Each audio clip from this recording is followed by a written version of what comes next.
Bonsoir et bienvenue à tous. Merci de suivre ce nouveau numéro de NCI 360, le magazine de la rédaction de NCI qui passe en revue l'actualité de la semaine. Ce soir, une autre émission pour aborder plusieurs aspects du plan de riposte contre la crise sanitaire liée au Covid-19.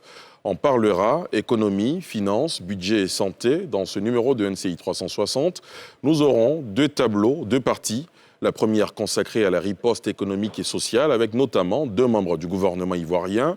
Et dans la deuxième partie, on analysera nos capacités sanitaires pour faire face aux défis de santé publique que représente le Covid-19, avec cette fois des grands professionnels de santé, dont la directrice générale de l'Institut Pasteur de Côte d'Ivoire, le président de la Croix-Rouge et le secrétaire général de l'Ordre des médecins de Côte d'Ivoire. Dans la première partie, intéressons-nous au chef du gouvernement ivoirien, Amadou Gon Coulibaly, qui a annoncé mardi un plan de soutien à l'économie de 1700 milliards de francs CFA afin de lutter contre l'impact de la pandémie du Covid-19 sur l'économie nationale. Ce dispositif vient en complément au plan sanitaire de près de 98 milliards de francs CFA et va se décliner en trois volets: mesures de soutien aux entreprises, mesures de soutien à l'économie et celles liées au volet humanitaire ou social, pour décrypter et mieux comprendre justement cette riposte économique à la crise née de la pandémie du Covid-19. Je reçois pour vous, chez vous, M. Adama Coulibaly, il est le ministre de l'économie et des finances. M. Moussa Sanogo, ministre auprès du Premier ministre chargé du budget et du portefeuille de l'État. Dr Moussa Diomandé, porte-parole de la plateforme des petites et moyennes entreprises PME. Le confrère Antoine Assaletier-Moko, journaliste directeur général du quotidien L'éléphant déchaîné. Monsieur le ministre, chers invités, bonsoir et bienvenue. Bonsoir. Merci d'avoir accepté notre invitation. Tout d'abord, je vous propose de suivre ce sujet de la rédaction dans lequel le Premier ministre Amadou Gon Coulibaly énonce les mesures du plan de soutien. Annonce d'un plan hier de riposte au Covid-19 par le Premier ministre Amadou Gon Coulibaly. Face à un défi de santé publique à l'échelle de la planète, Amadou Gon Coulibaly a présenté une série de mesures de soutien économique, social et humanitaire d'un montant de 1700 milliards de francs CFA, soit environ 5% du PIB. Le plan se décline en trois principaux axes, à savoir les mesures de soutien aux entreprises, les mesures d'appui à l'économie et les mesures sociales en faveur des populations. Selon Amadou Gon Coulibaly, l'impact de la crise sanitaire liée au Covid-19 est déjà perceptible sur l'économie nationale qui connaît une baisse d'activité. La conséquence de cette situation pour l'État serait une division de la croissance économique par deux. Notre croissance économique, estimée à 7,2% pour l'année 2020, serait réduite de moitié, est estimée aujourd'hui à 3,6% dans l'hypothèse d'une maîtrise de la pandémie à fin juin 2020. Ce plan du gouvernement permettra d'atténuer l'impact de la pandémie sur les populations et les acteurs économiques des secteurs formels et informels. Il permettra également de préparer une reprise rapide des activités à la fin de la pandémie. Le gouvernement est conscient que notre pays vit une période particulièrement difficile. La crise est à la fois sanitaire, sociale et économique. À cet égard, le gouvernement prendra les dispositions ci-après.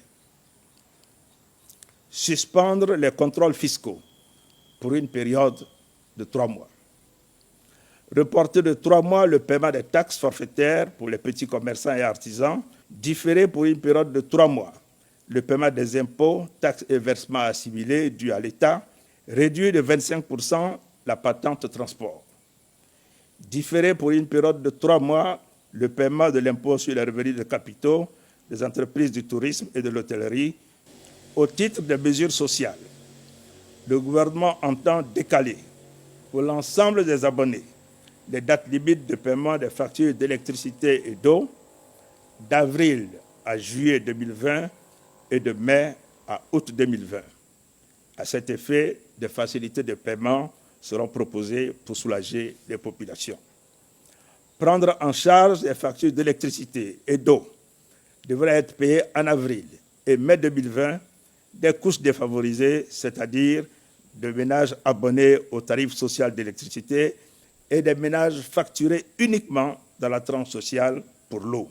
Le Premier ministre conclut son propos par un rappel de la nécessité du respect des mesures barrières afin de freiner la propagation du virus, tout en lançant un appel au renforcement de la solidarité nationale et internationale pour accompagner le gouvernement dans la mise en œuvre du plan de riposte contre le Covid-19.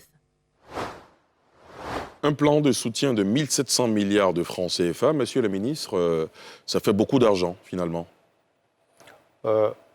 Oui, ça fait beaucoup d'argent, mais ça fait également écho justement à l'ambition du programme. Parce que ce plan a une réponse assez importante à donner à plusieurs segments de la société.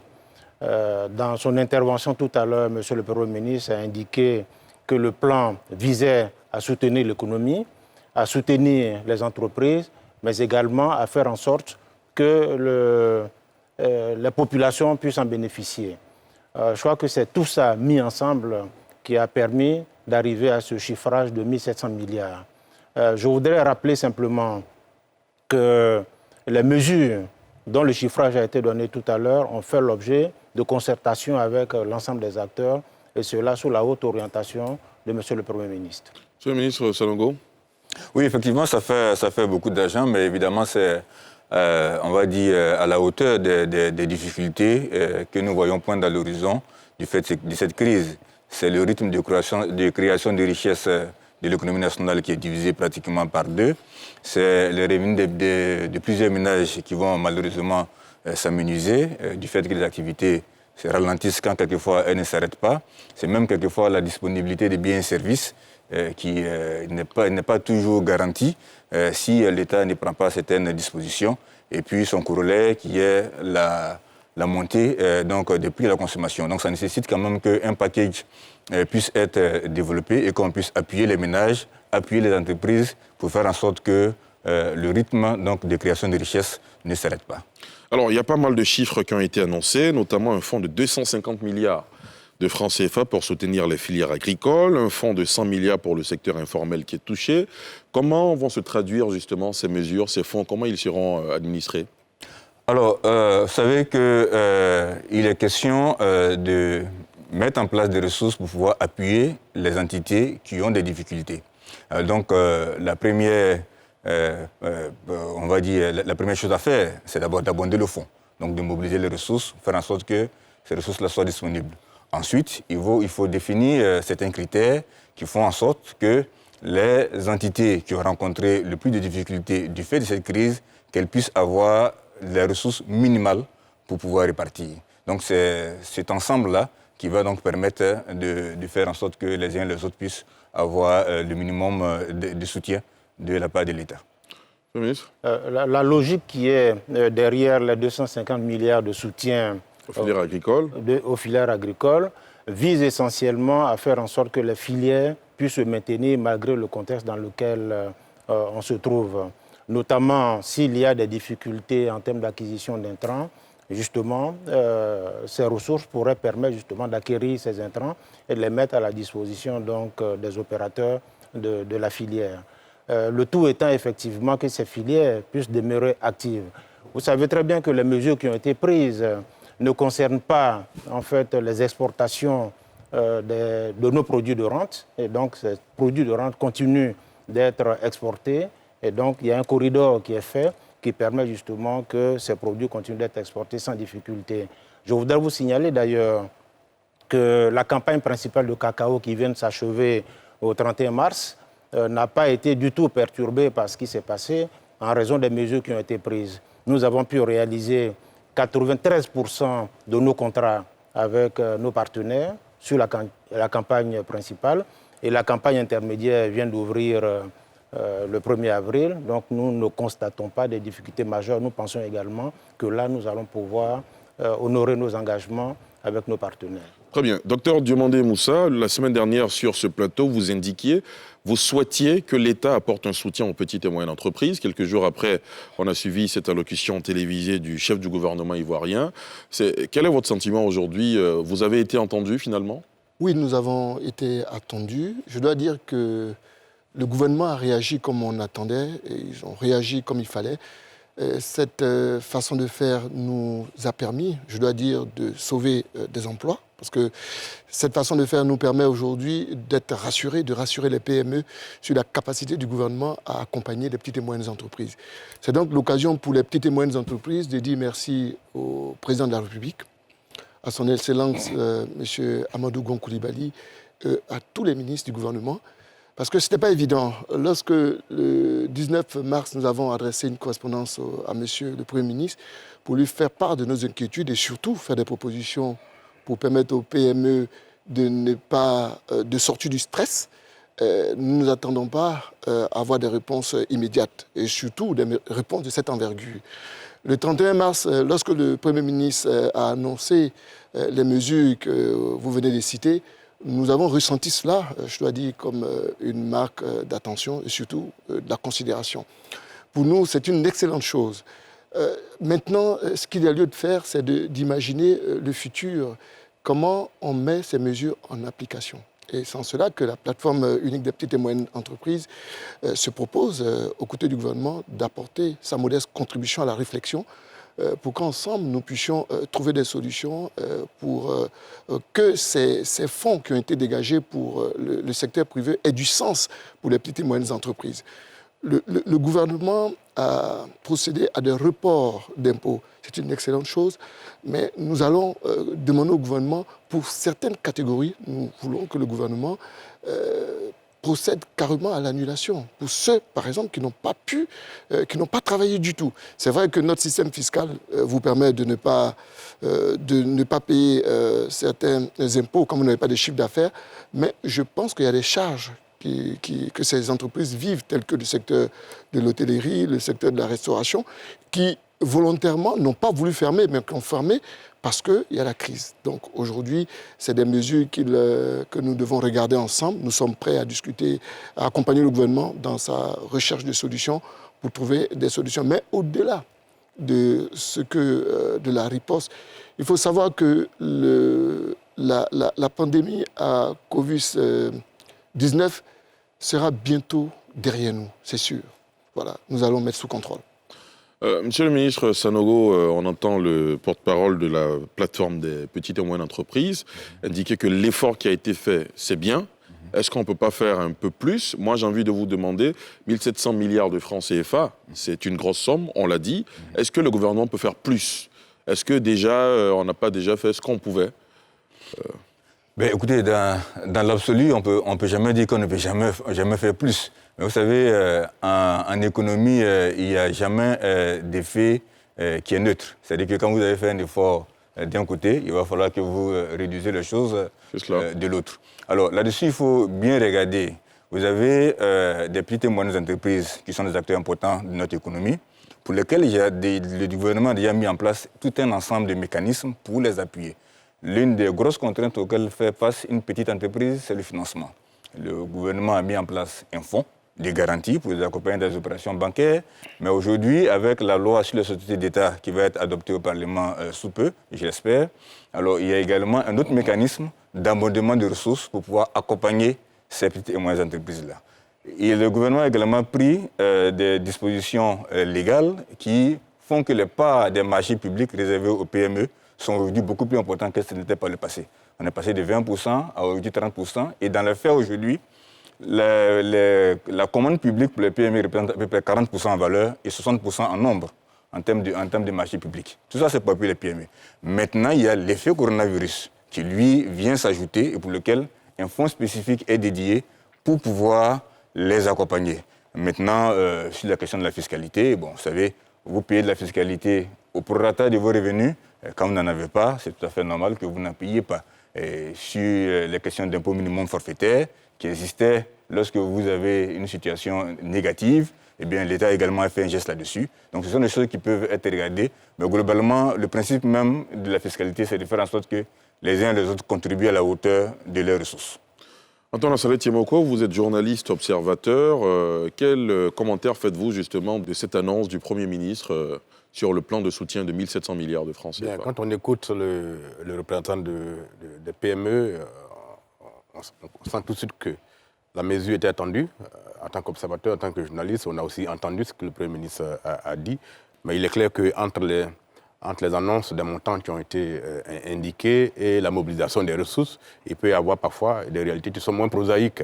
Voilà. Maintenant, ce qu'il faut espérer, c'est que rapidement, le système se mette en place et que les moyens qui ont été annoncés soient mobilisés et disponibles pour accompagner le processus de riposte. C'est à ce niveau-là que l'enjeu se trouve. Bon, sinon on peut annoncer autant de milliards qu'on veut, mais il faut pouvoir les mobiliser pour agir efficacement sur les secteurs qui ont été indiqués. Justement, ça c'est l'une des questions de nos internautes. Comment on mobilise ces 1700 milliards de francs CFA, Monsieur le ministre Coulibaly? La mobilisation des 1700 milliards est en cours, puisque le gouvernement lui-même, pour donner un signal immédiat, a déjà mis à disposition 20 milliards de francs CFA. Et nous sommes en contact avec les différents partenaires qui existent sous l'orientation du Premier ministre pour mobiliser les ressources de façon effective. Je pense que ça devrait se faire de façon rapide, puisque nous agissons bien sûr dans l'urgence, mais également de façon méthodique. Donc on n'a aucune inquiétude sur la mobilisation effective de ces ressources-là. Mais je voudrais peut-être revenir un peu sur le point qui a été fait tout à l'heure par le représentant des PME. Les mesures ont été prises au niveau national pour accompagner les petites et moyennes entreprises. Mais cela doit se faire également en relation avec des mesures de facilitation qui ont été prises également par la BCEAO. Vous savez que pour faciliter justement le financement des petites et moyennes entreprises, la BCEAO a injecté des liquidités additionnelles à hauteur de 340 milliards de francs CFA. Donc il appartient justement aux PME de se rapprocher de leurs banquiers pour essayer justement de mobiliser des ressources en termes de financement pour accompagner également les mesures qui sont prises par le gouvernement.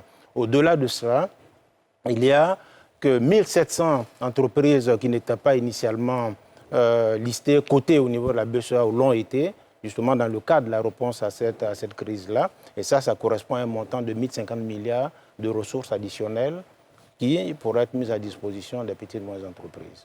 Monsieur le ministre, on a bien envie de se demander les régies financières qui nous permettent de mobiliser des fonds pour justement alimenter l'économie.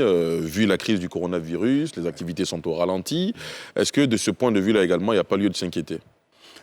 S'inquiéter, oui, on peut le penser. Il est clair que ce n'est pas la tâche la plus facile actuellement d'être gouvernant, parce que ce sont des défis extrêmement importants.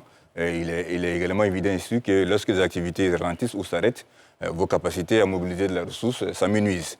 Mais ce que l'État ivoirien fait, vous savez, c'est un peu comme le bon père des familles qui, en bon gestionnaire, avait prévu, d'agrandir sa maison pour permettre à la famille d'avoir un peu plus d'aisance et dont malheureusement le fils tombe malade. Alors, l'une des premières choses, c'est qu'il est obligé de se dire, écoutez, aujourd'hui, avoir un climatiseur supplémentaire ou un ventilateur n'est peut-être pas la chose la plus prioritaire. C'est comment est-ce que je réalloue ces ressources-là à la santé de mon fils. Et ça, c'est la première chose que l'État va faire. C'est-à-dire que, donc, revoir la priorisation de ses dépenses de sorte à pouvoir faire une réallocation de ressources pour pouvoir faire face à l'ensemble des difficultés des autres agents économiques. Ensuite, comme la Côte d'Ivoire est un pays qui a déjà fait la preuve de la qualité de sa gestion macroéconomique, en témoigne l'évolution de notre déficit budgétaire qui est en baisse, alors un pays pareil a beaucoup plus de capacité à pouvoir mobiliser des ressources. La Banque centrale a déjà fait sa part en matière de mise à disposition de ressources. Le niveau d'éjection de ressources au niveau des guichets d'intervention de la Banque centrale vont excéder 4 500 milliards avec les montants que le ministre des Finances a indiqués. Et donc, il va falloir pouvoir récupérer ces ressources-là sur le marché financier régional. Et ça, c'est parce que vous avez, des états de gestion plutôt positifs que vous pouvez les lever aisément à un coût faible. Enfin, il y a également la solidarité internationale. La solidarité internationale avec les grandes instances internationales qui aujourd'hui sont prêtes à appuyer l'ensemble de nos pays. Et sur également, sur ce plan-là également, la Côte d'Ivoire pourra mobiliser les ressources qu'il faut pour pouvoir financer l'ensemble de ces plans. Donc oui, situation pas aisée en matière de ressources fiscales, mais du fait de la qualité de notre gestion macroéconomique, nous devrions pouvoir y faire face. Monsieur le ministre, vous voulez réagir là-dessus ou... Non, je pense que l'essentiel a été dit. Je veux juste confirmer ce que le ministre du Budget a indiqué, qu'effectivement, la Côte d'Ivoire a un crédit international assez important qui fait que nous pourrons effectivement mobiliser les ressources dont il s'agit. Je vous ai parlé tout à l'heure de la volonté affirmée et la détermination du gouvernement lui-même qui a déjà mis 20 milliards. C'est un signal positif qui devrait encourager les partenaires que nous sollicitons à nous accompagner. Alors, revenons aux petites et moyennes entreprises. Comment on fait de quels moyens d'abord dispose l'État pour répertorier toutes les PME touchées par cette crise du coronavirus? Est-ce que vous, au niveau de la plateforme, vous avez justement ce mécanisme pour répertorier toutes les entreprises sinistrées? Oui, nous avons ce mécanisme justement. Vous savez, au niveau de la plateforme, nous sommes, je dois dire, plus de 50 000 PME. Vous avez toutes les fêtières de PME qui sont représentées au sein de cette plateforme. Et donc, pour répertorier toutes les PME, je dois dire, c'est pas... Non, pas toutes les PME sinistrées. Oui, c'est très facile pour nous. On les connaît de toute façon. Vous avez les secteurs du tourisme, du cinéma, du divertissement, on les connaît. Donc, assez aisé pour nous pour les répertorier et puis reporter l'information au gouvernement. Mais ce que je voulais dire, c'est que le gouvernement a fait un effort considérable. Quand on regarde l'effort total, financier total, on a à peu près 20% de cet effort qui revient au secteur privé, à peu près 360 milliards de francs CFA, ce qui n'est pas négligeable. Et ajouter à cela les efforts qui ont été réalisés par la BCAO. Pas plus tard que ce matin, j'ai une agence de voyage qui me disait comme ça que oui, nos traites n'ont pas été rejetées, fort de ce que le gouvernement a fait. Et donc, elle m'a exprimé toute sa satisfaction. Donc, c'est à l'actif du gouvernement, ces mesures-là. Mais ce que nous voulons dire, c'est qu'au-delà de la riposte que nous allons faire, il faut savoir que nous allons passer vers un nouveau paradigme, un nouveau monde. Un nouveau monde où les choses ne seront pas forcément de la même manière. Et c'est le moment d'accélérer la transition de notre économie.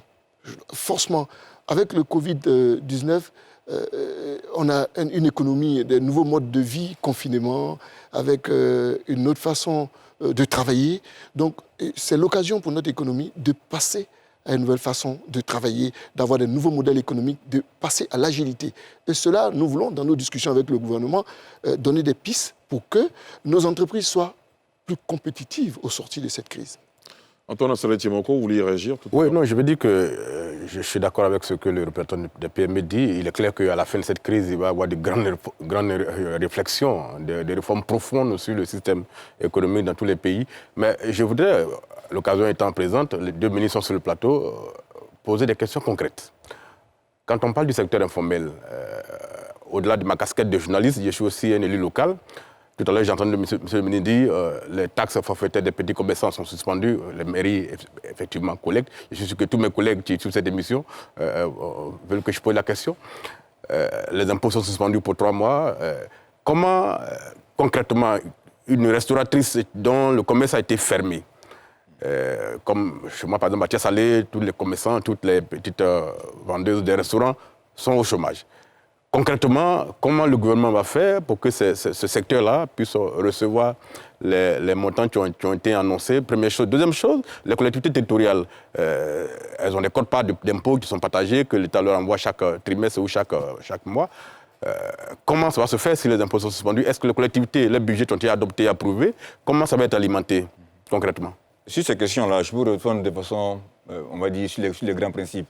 Si vous pouvez peut-être patienter juste une journée ou deux, tant qu'au niveau, au plus haut niveau, ces éléments-là puissent être signés. Alors, le principe, il est celui-ci. D'abord, l'économie nationale elle-même voit ses ressources s'amoindrir. Du fait qu'on baisse, on passe de 7,2 de croissance à ce qui est projeté autour de 3,6 si je ne m'abuse. Alors, à partir de là, il est clair que pour tous les acteurs du jeu économique, la capacité à recevoir un certain niveau de ressources, on ne peut plus avoir la même prétention. Alors, lorsqu'on a fait cela, pour les entités communales, vous avez 2 types de taxes. Il y avait les taxes donc comment dirais-je, des petits commerçants. Tout à fait, des petits commerçants et artisans. Vous avez les taxes communales. C'est ça. Donc là où l'État décide de suspendre, parce qu'on ne passe pas l'éponge, c'est une suspension, c'est sur les taxes pour les petits commerçants et ainsi de suite. Alors, Sur les taxes communales, celles-là, je crois que c'est du ressort des maires, donc c'est à eux d'apprécier. Donc, à partir de là, il est clair que sur la période, il y aura un reversement de ressources qui va s'amoindrir. Mais en même temps, l'État lui-même prendra en charge, suivant les différentes déclinaisons du plan, un ensemble de choses à un échelon central. Donc, il faut maintenant, et c'est ce que nous espérons tous, que la crise ne soit pas trop longue et qu'à partir de là, ces contre-coups, que nous puissions les contenir assez rapidement et que la mécanique économique puisse se répartir. Alors, donc, de façon pratique, on va apprécier la question de la sinistralité de chacun des acteurs et des critères vont être définis là-dessus, notamment sur l'évolution des chiffres d'affaires en glissement annuel, pour voir quelles sont les entités qui ont été les plus affectées et qui sont à même de prétendre à une indemnisation de l'État. Donc voilà peut-être ce que je peux dire en l'exemple. Alors, il y a une question qui revient notamment chez les internautes. Est-ce qu'il est prévu quelque chose pour les encours bancaires, sachant par exemple que plusieurs entreprises sont en baisse de production, donc il leur serait difficile justement de faire des chiffres et faire face donc à leurs prêts? Oui, je vous ai mentionné tout à l'heure les indications et les décisions qui ont été prises par la BCEAO. Il y a également cette question d'encours bancaire et de pouvoir honorer en fait les prêts pendant cette période. Il a été demandé aux différentes banques justement de pouvoir différer le remboursement en fait, des prêts. Pas les intérêts, c'est-à-dire c'est le principal. Le principal, on a demandé que ce soit différé et que les opérateurs continuent de payer les intérêts pendant cette période. C'est une mesure d'accompagnement, en fait, une facilité que fait la BCEAO aux banques des différents pays de l'UEMOA, de l'espace UEMOA. Très bien. Alors, Monsieur Diomandé, le gouvernement a fait des efforts. Vous, je vous posais la question la semaine dernière. Quel est l'effort que vous allez faire, vous, finalement, pour venir à bout de cette crise sanitaire? Nous maintenons les emplois parce que s'il n'y a pas d'emploi, vous allez avoir encore une crise sociale. Donc, le plus dur, c'est de maintenir les emplois et continuer la production. Ça, c'est très, très important. Sinon, l'économie va s'effondrer. On va arriver vers une crise financière parce qu'il va y avoir un choc de la demande et un choc de l'offre. À partir de ce moment, l'économie va s'effondrer. On va avoir des problèmes au niveau de la fiscalité de porte, la fiscalité intérieure. C'est une contribution énorme que les PME apportent à notre système économique. Et ça, cela est très important et il faut le mentionner et saluer cela. Qu'aujourd'hui, nous avons demandé à nos PME de faire l'effort de garder les emplois. De continuer à payer nos salariés. Nous protégeons en le faisant les salariés, l'outil de production, la personne morale et l'entrepreneur, ce qui n'est pas négligeable dans notre économie. Mais également, je voudrais rebondir sur les interventions de messieurs les ministres sur le fait que la BCEAO nous ait fait des facilités au niveau du principal de la dette, des échéances, mais les taux d'intérêt. Je pense que le gouvernement doit revoir les taux d'intérêt parce que ça pose le même problème, ou avoir de l'argent pour payer cela. Donc, et ça, c'est très important. C'est un plaidoyer que nous faisons auprès des messieurs les ministres, voir dans quelle mesure les taux d'intérêt peuvent être... Si on ne peut pas les supprimer, qu'on les réduise. Ça se fait ailleurs. Et un deuxième point, c'est concernant la suspension. Je dis que la suspension est une excellente chose. Nous avons salué les mesures, mais nous disons que dans certains secteurs d'activité, on ne peut pas reporter.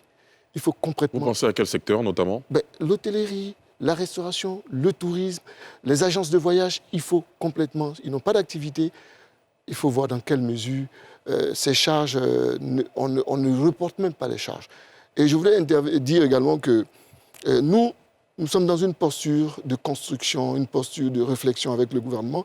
Dire au gouvernement que concernant ces mesures, nous pensons que les fonds qui vont être mobilisés, il serait intéressant que ces fonds soient utilisés de façon financière. C'est-à-dire on est dans la financiarisation. Il faut injecter de l'argent dans l'économie. Et ça, je m'adresse, je sais que M. le ministre sait de quoi je parle. Il faut vraiment injecter de l'argent pour faire repartir toutes les PME, tout le monde. Voilà. M. le ministre a parlé des marchés. C'est une excellente chose, mais il faut qu'on arrive à 98% de part de la commande publique aux PME. pas 40%. Alors, je vois monsieur le ministre sourire, ça c'est un autre débat. Vous voulez réagir peut-être, monsieur? Oui, non, attention, j'ai dit 40% en valeur. C'est cela. Mais en nombre, c'est 60%. C'est cela. Donc ça veut dire que la majorité des marchés vont vers les PME. Mais si je peux me permettre, oui, bien sûr. pour rebondir sur ce qui a été indiqué tantôt, la problématique des taux d'intérêt. Le taux d'intérêt, il faut savoir que l'activité bancaire est une activité privée. C'est une activité privée et c'est un contrat qui est librement consenti entre une banque et un demandeur de crédit. Et donc, suivant la qualité de votre signature, suivant la qualité des garanties que vous apportez, suivant la confiance que vous inspirez, le banquier donc, estime que sur le taux, le risque qu'il couvre sur vous, il le facture à tel niveau. Si vous n'en êtes pas satisfait, vous pouvez aller auprès d'un autre établissement de crédit pour pouvoir avoir, le taux d'intérêt qui vous convient. Maintenant, ceci dit, pour les petites entreprises, les petites entreprises, l'une des difficultés que les banques mettent en avant, c'est la question de l'asymétrie d'information. C'est un thème assez savant pour la plupart de vos téléspectateurs, mais en fait, c'est pour dire que les banques estiment bien souvent qu'elles ne savent pas quelle est la réalité des chiffres qui sont produits par l'entité qui vient lui demander du crédit. Et donc, dans cette incertitude, elles préfèrent mettre une marge de risque plus importante sur le taux d'intérêt. Et c'est pour ça qu'un nouvel instrument a été mis en place au niveau de l'administration fiscale, qu'on appelle Télélias, qui va permettre de certifier de l'unicité des états financiers qui sont produits par les entreprises les plus petites et les moyennes. Et avec ça, on pourra convaincre les banques, attention, cette entreprise-là, eh bien, c'est une entreprise qui marche très bien, parce qu'en la réalité, être une petite entreprise ou une moyenne entreprise dans des pays comme le nôtre, attention, vous êtes un homme d'affaires très avisé, parce que vous évoluez dans un environnement qui n'est pas toujours évident, et malgré ça, vous arrivez à faire tourner votre affaire. C'est ça. Mais très concurrentiel. Une banque a un conseil d'administration, elle a besoin qu'on puisse faire la preuve que vous avez les chiffres qu'il faut. Dernière chose, je voudrais finir là-dessus sans être trop long.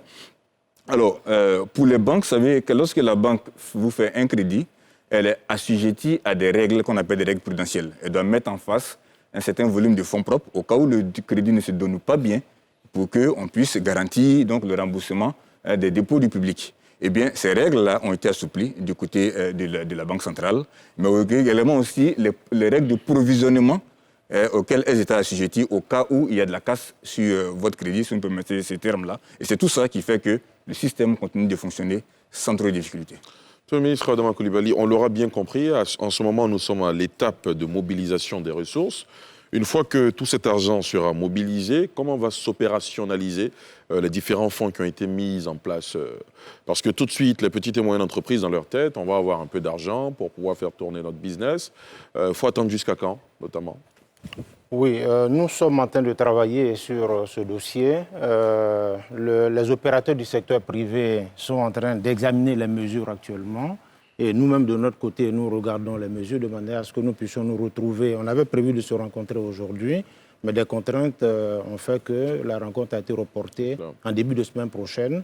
Donc, on va se mettre avec les banques. Pas les banques, mais ils sont partis prenantes également en fait, du patronat, des opérateurs du secteur privé. On va se mettre ensemble avec eux pour examiner le volet opérationnel, justement, des mesures qui ont été donc annoncées. Bien sûr, les arbitrages seront faits. Quand on aura fait les réunions, on va remonter ça au niveau de la hiérarchie pour que les arbitrages soient faits, les décisions soient prises. Mais je voudrais revenir sur la question de liquidité au niveau des petites et moyennes entreprises. Et c'est pour cela, justement, pour fluidifier un peu la trésorerie et faciliter en fait, les affaires au niveau des PME, que l'une des mesures concerne justement le remboursement de la dette. Il y a 300 milliards de dettes qui existent, la dette intérieure. Il a été décidé effectivement que ces 300 milliards puissent être remboursés en accordant la priorité justement aux créanciers qui ont moins de 100 millions de dettes sur l'État. Donc on va commencer par ça pour pouvoir toucher le plus grand nombre d'entreprises possibles, parce que la plupart... Et cette démarche va commencer dans pas longtemps? Mais c'est en cours. Le remboursement de la dette, c'est un processus continu. C'est cela. Ce n'est pas un stock de dettes qui est là et on décide un jour de commencer. Le processus est en cours. Les instructions ont été données. Il s'agira maintenant d'accélérer et de se focaliser désormais sur la tranche inférieure à 100 millions. Voilà. Alors, vous l'indiquez tous les deux, messieurs les ministres, la croissance économique prévisionnelle était annoncée pour 7,2. Aujourd'hui, avec la crise, on annonce 3,6. Concrètement, qu'est-ce que cela veut dire? Est-ce que le pouvoir d'achat va diminuer? Qu'est-ce que cela veut dire, cette réduction de la croissance économique? Bon, cette réduction de la croissance traduit simplement le ralentissement de l'activité économique. Le ralentissement de l'activité économique, ça veut dire aussi qu'il y aura au niveau de la richesse nationale une perte, parce que quand on a fait la projection sur le scénario de référence de 7,2%, on avait donc un PIB qui était à 36 947 milliards de francs CFA. Et avec la baisse d'activité, on se retrouve maintenant à 3,6%. Ça fait un PIB de 36 044 milliards de francs CFA. Donc, ce qui fait un gap de 903 milliards de francs CFA. Donc, ça veut dire que là, effectivement, il y a une perte de richesse nationale. Normalement, comme le ministre du Budget l'a dit, qui devrait être reparti d'une certaine façon. On ne peut pas s'attendre à avoir le même niveau de ressources à partager à 7,2 qu'à 3,6%. Donc, c'est un peu cela. Mais je voudrais peut-être indiquer que cette crise, nous la voulons la plus courte possible. Absolument. Les analyses que nous avons faites et les scénarios qui se dégagent, le ministre du Budget a dit tout à l'heure que nous allons certainement sortir de cette crise peut-être au mois de juin, juillet. Mais en 2021, il y aura un rebond économique. C'est pour cela que nous avons accompagné les petites et moyennes entreprises et les entreprises, le secteur privé d'une manière générale, pour que ces entreprises puissent préserver leur outil de production. J'ai bien aimé ce que le représentant de la plateforme a indiqué tout à l'heure. Il faut préserver l'outil de production, il faut préserver les emplois, de manière à ce que, quand la crise sera terminée, qu'on puisse redémarrer assez rapidement pour pouvoir contribuer au rebond économique qui va avoir lieu en 2021. C'est le sens un peu aussi du paiement de la dette pour que les entreprises puissent avoir de la trésorerie pour pouvoir poursuivre leurs activités. M. Moussa Sanogo, on va faire un peu de pédagogie. Alors, quel sera l'impact de cette crise soudaine sur les prévisions budgétaires de cette année? Alors, ça, c'est la question à $1000. En fait, à la vérité, ça dépend de la durée de la crise. Donc, si les travaux que nous avons faits, écoutez, ce sont divers scénarios qui font pratiquement actualiser chaque semaine. Alors, on était dans un scénario très bas de l'ordre d'une soixantaine de milliards, au cas où les choses s'aggravaient de 250 milliards, ou un peu plus de 500 milliards. Mais je crois qu'aujourd'hui, le premier scénario est complètement dépassé. Donc, on va se situer au minimum entre 250 et 500 milliards. Mais comme je dis tantôt, c'est vraiment la durée de la crise. Si la crise finit en septembre, ce ne serait pas la même réalité que si elle finit en juin. Donc, c'est peut-être ce que je peux indiquer. Mais vous avez soulevé un point extrêmement important sur la question du pouvoir d'achat. Là-dessus, je voudrais quand même rassurer les Ivoiriens. Quand on parle du pouvoir d'achat, c'est en général deux choses. Le volume de revenus que vous engendrez et ou l'évolution des prix. Il est clair qu'avec une croissance qui va baisser, il y aura un gâteau moins gros à partager entre les uns et les autres. Mais le gouvernement va travailler à maintenir le niveau des prix. Et ça veut dire avoir suffisamment de biens et services. Et donc, c'est pour ça que ces différents fonds ont été mis en place. Ça veut dire qu'on doit faire en sorte que l'inflation importée ne soit pas trop forte. Et donc, les importations de biens et services, que nous puissions les avoir comme il faut, suffisamment de biens importés à faible coût. Et c'est pour ça que des mesures ont été prises de facilitation au niveau douanier. Et puis enfin, ça veut dire que l'inflation qui est d'origine monétaire soit bien calibrée. Et donc ça, c'est la Banque centrale. La politique monétaire de la Banque centrale est vertueuse depuis toujours. Donc de ce côté-là, on peut quand même garantir que les efforts vont être faits pour que le pouvoir d'achat soit préservé au niveau des populations. En termes de prévision, on prévoit pour fin juin, le Premier ministre l'a annoncé, pour fin juin, maximum juillet, la fin de la crise sanitaire. Et si on allait au-delà, finalement, est-ce qu'on va aller vers un budget rectificatif, par exemple? Oui, non, il est clair qu'aujourd'hui, on va aller vers un budget rectificatif. Alors, en fait, on a besoin juste d'attendre d'avoir un peu plus de visibilité sur l'évolution de certaines hypothèses pour pouvoir refaire le budget, déjà du fait de la réallocation des ressources. Donc ça, on va y aller. Très bien. Assalé? Oui, ce que je voulais dire, c'est que le ministre a sans doute abordé la question vous l'avez dit, du pouvoir d'achat, et qu'il va falloir que les biens et services soient disponibles pour que les prix ne flambent pas. Mais il est clair que déjà, dans le contexte actuel, c'est un acteurs du secteur économique commencent déjà à renchérir les coûts et il va falloir être extrêmement vigilant là-dessus. Le ministère du Commerce, tout le gouvernement. Mais je voulais dire, s'il y a une sorte de ralentissement de l'activité économique, est-ce qu'en termes d'efforts à faire, est-ce qu'au niveau gouvernemental, est-ce qu'il y a une prévision de réduction des charges de l'État? Tout ce qui est niche de dépenses qui ne sont pas forcément utiles, est-ce que tout ça est prévu dans l'effort à faire pour que chacun comprenne que c'est une affaire nationale et que si on réduit pour un secteur d'activité, au niveau du gouvernement aussi, on a conscience qu'on ne pourrait pas continuer à vivre comme s'il n'y avait pas de crise et que les dépenses doivent baisser? Est-ce que ça, c'est prévu? Oui, non, effectivement, ça, c'est prévu. C'est pour ça que je vous parlais de réallocation, de réallocation des ressources. Parce qu'à la vérité, le gouvernement se retrouve dans une équation qui est assez difficile. C'est-à-dire que le niveau d'entrée est forcément affecté par la crise, mais en même temps, les besoins vont crescendo.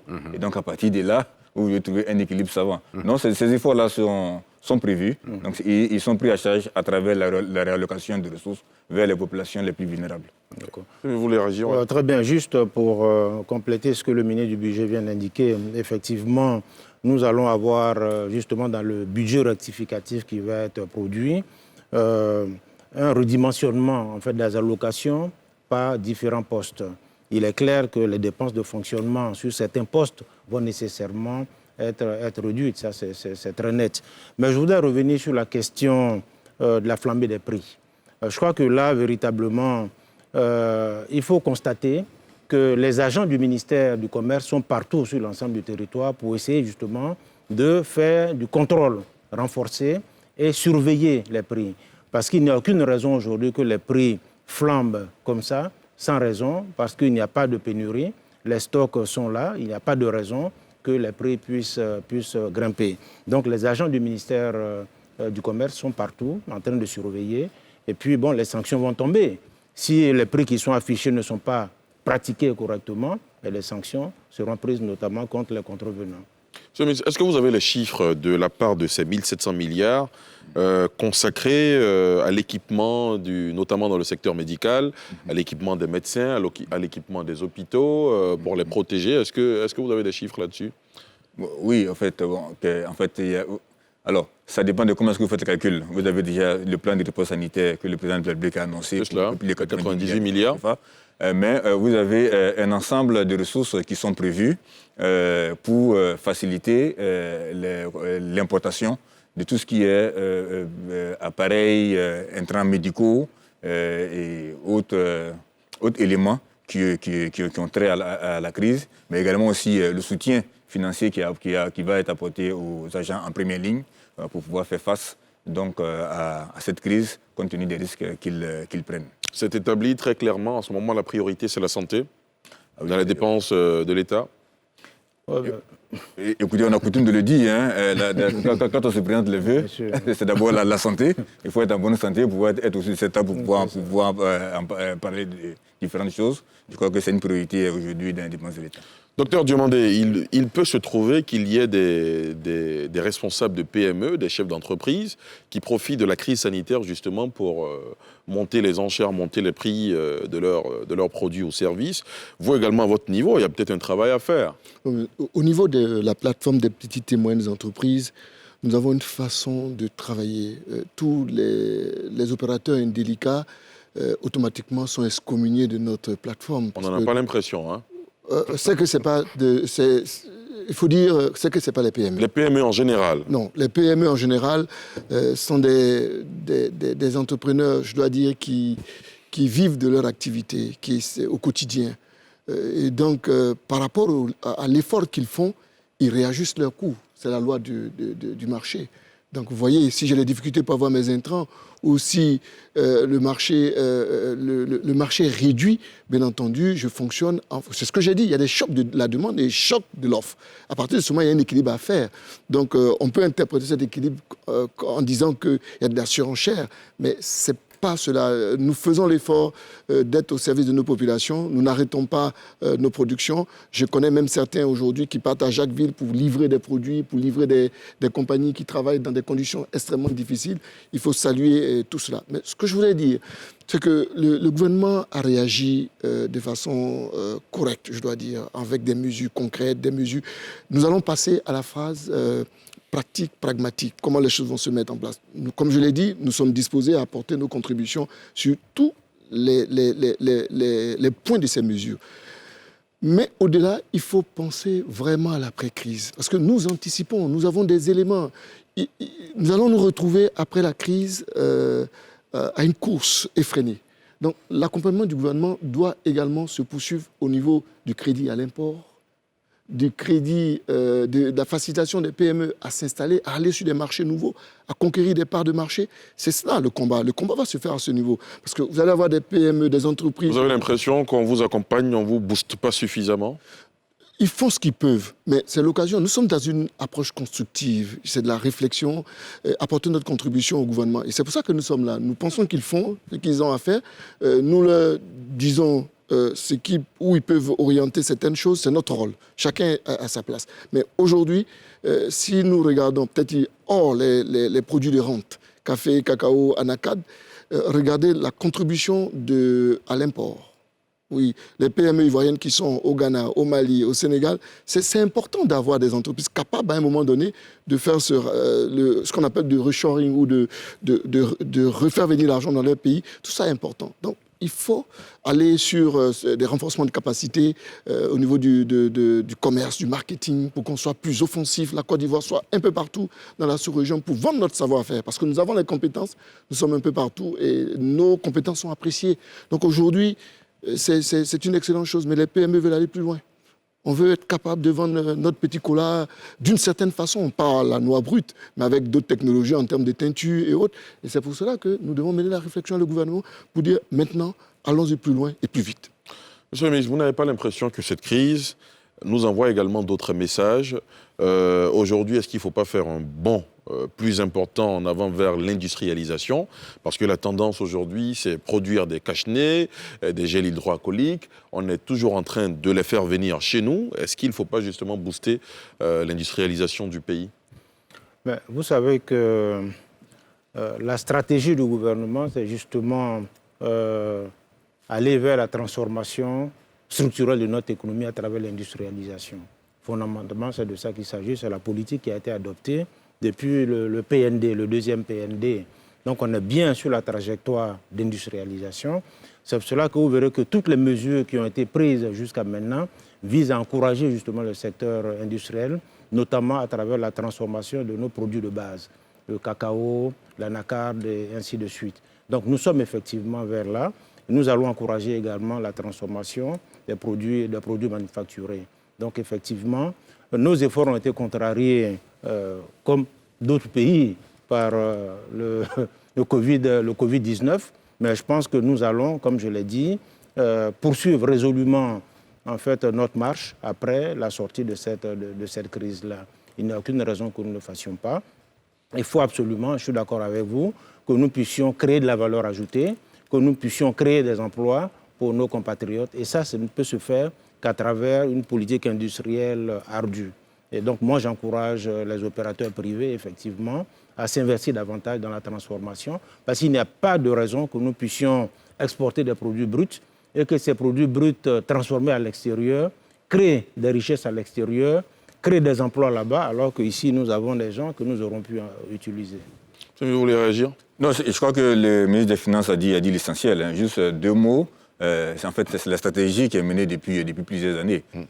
Si vous voulez faciliter l'industrialisation, il faut d'abord faire en sorte que votre économie ait les atouts pour être suffisamment compétitive.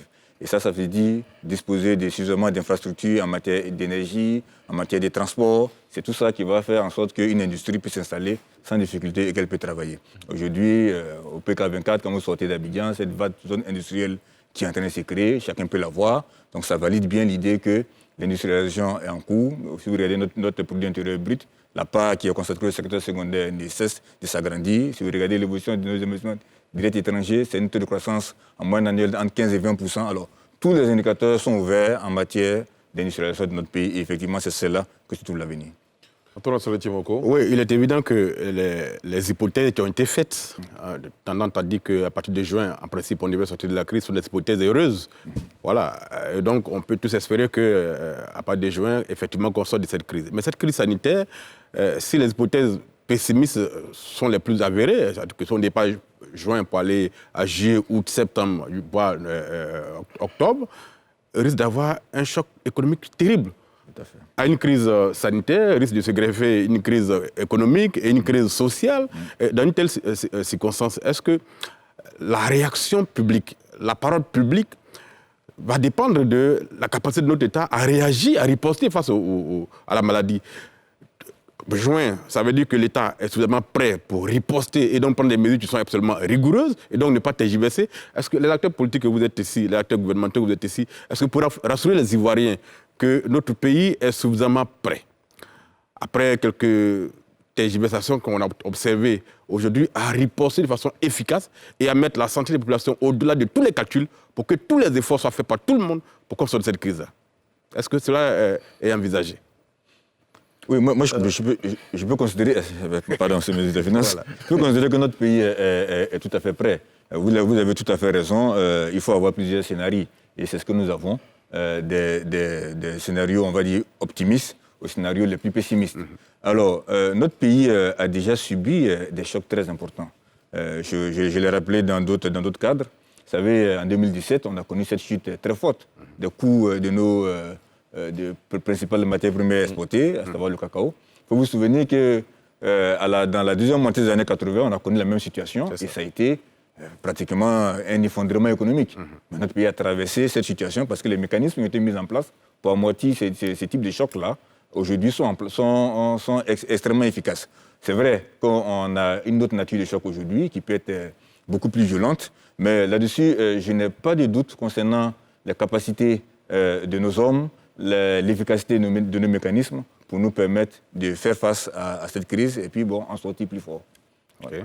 Oui, monsieur le ministre. Ouais, je pense que le ministre du Budget a dit l'essentiel. Je voudrais juste ajouter que pour qu'on puisse effectivement sortir de cette crise en juin, il faudrait que tout le monde respecte les mesures qui ont été annoncées par les autorités. Quand on demande de se laver les mains régulièrement, il faut qu'on le fasse. C'est comme ça qu'on pourrait contenir, et puis d'autres mesures qui suivent. C'est comme ça qu'on pourrait contenir en fait la crise. Quand on prend l'exemple de la Chine est sortie de cette crise dans l'espace de 3 mois. Aujourd'hui, la Chine a son matériel de production qui est intact. La Chine exporte aujourd'hui. Alors qu'il y a d'autres pays où on voit dans les chaînes de radio tous les jours qu'il y a encore des difficultés. Donc je pense qu'il faut absolument que nos compatriotes, si on veut sortir de cette crise rapidement, puissent observer les mesures qui sont annoncées par le gouvernement. Mieux on applique les mesures, plus vite on sortira de cette crise. Voilà. Nous sommes au terme de cette première partie de cette émission NCI 360. Monsieur le ministre, merci infiniment d'avoir accepté de venir éclairer la lanterne de nos téléspectateurs, des Ivoiriens sur ce plateau, sur le plan de soutien annoncé par le chef du gouvernement, le Premier ministre Amadou Gon Coulibaly. Merci chers téléspectateurs, la pub et on se retrouve tout juste après. Retour sur le plateau de NCI 360 pour cette deuxième partie de cette émission consacrée à la capacité de la Côte d'Ivoire à faire face à cet énorme défi de santé publique. Et pour justement cette deuxième partie, je reçois pour vous, chez vous, professeur Mireille Dosso. Elle est directrice générale de l'Institut Pasteur de Côte d'Ivoire. Docteur Léonce Daye, il est président de la Croix-Rouge Côte d'Ivoire. Docteur Yapo Monsan-Raoul, vous êtes secrétaire général du Conseil national de l'Ordre des médecins. Et enfin, Antoine Assalé-Tiemoko, qui est resté avec nous sur ce plateau. Vous le savez, il est journaliste, directeur général de l'hebdomadaire L'Éléphant déchaîné. Bonsoir à vous, chers invités. Merci de nous avoir rejoints. Merci. Merci beaucoup. Alors, dimanche dernier, le ministre de la Santé et de l'Hygiène publique a affirmé que les capacités d'accueil pour les malades du coronavirus ont augmenté avec une hausse de 300 lits supplémentaires. C'était au cours du point de presse quotidien du gouvernement lié à la pandémie du coronavirus dans les locaux du ministère de la Sécurité et de la Protection civile au plateau. Je vous propose de l'écouter et on en parle juste après. Nous avons augmenté notre offre d'hospitalisation avec bientôt 300 nouveaux lits dans des établissements d'Abidjan. Parmi elles, nous pouvons citer, bien sûr, l'augmentation du nombre d'établissements de soins des cas à Covid-19. Ce sont, en plus du service des maladies infectieuses tropicales, l'hôpital militaire d'Abidjan, l'hôpital général d'Aniama, le SAMU, côté de CHU Cocody, et le CHU Yopougon, il est fermé, mais des préfabriqués sont en train d'être mis en place dans les cours et d'ici le 5 avril, tout devrait être prêt. Aussi, en cas d'explosion de la pandémie dans notre pays, nous avons prévu donc, en plus de ces 5 sites, nous avons prévu également les sites du parc des sports de Treichville depuis ce matin. La décision a été prise, ainsi que le complexe J.C. Jackson de Yopougon, avec l'accord de monsieur le ministre maire de Yopougon et s'agissant de Treichville, avec l'accord de monsieur le ministre des Sports. Cela pour accueillir certains malades. Nous allons donc installer des bâches et installer du matériel de qualité dans ces bâches pour accueillir les éventuels malades. Le personnel de santé des districts et des régions sanitaires assurera la prise en charge sous la supervision du service des maladies infectieuses et tropicales de Treichville.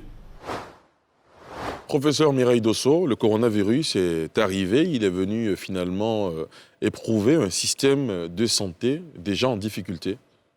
Oui, tout à fait. Il est venu effectivement éprouver un système de santé déjà fragilisé par plusieurs épidémies. Déjà. Il convient de préciser que l'année dernière, nous avons eu notre 4e épidémie de dengue et que depuis plusieurs années, nous faisons face à des épidémies, Ebola, grippe aviaire, etc. Alors, la question justement qu'on a envie de se poser, est-ce que finalement le coronavirus est plus mortel que le palu, que la dengue, que les autres maladies qu'on a connues? Non, le coronavirus n'est pas plus mortel que le paludisme, puisque le paludisme tue une personne toutes les 3 minutes. Mais le coronavirus, il est contagieux. C'est sa particularité, il est très contagieux.